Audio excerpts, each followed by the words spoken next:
Senator Sims.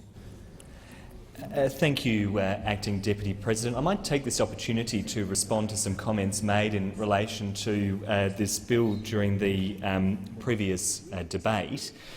I noted with great interest the comments of Senator McKenzie and the suggestion that the Australian Liberal National parties are now apparently the bastions of fairness in Australian politics.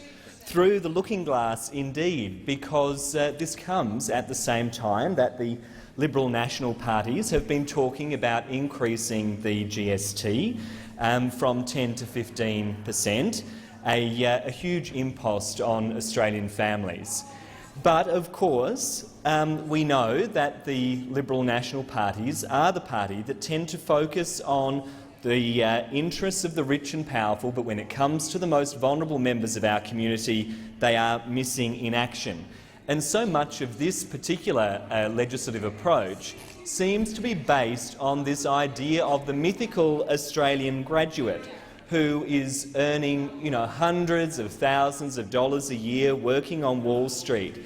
But what about the Australian graduate who is on an average income, who is not aware of these taxation arrangements, who finds themselves caught completely unawares by this change to the legislative regime? Point of order. Sorry, order. Resume your seat.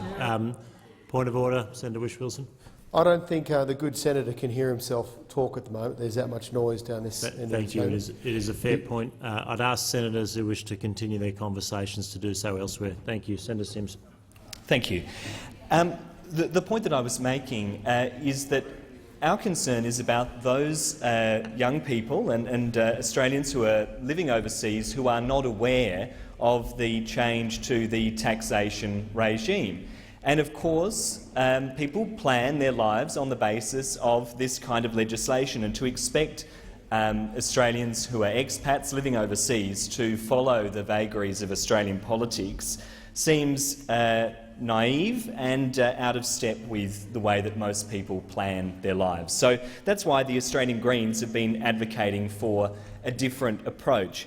As I say, I do find it ironic in the extreme that the Liberal National Party would accuse the Greens of being a party that doesn't stand up for fairness in this place. Ironic indeed when one considers the record of this Liberal National government when it comes to budget cuts that target the most vulnerable in our community, when it comes to a plan to increase HECS and increase the cost of living for each and every Australian through a great big new tax on everything. So the Australian Greens are proud of the role that we play in advocating for fairness in this parliament, and certainly won't be lectured by the Liberal National Coalition in that regard.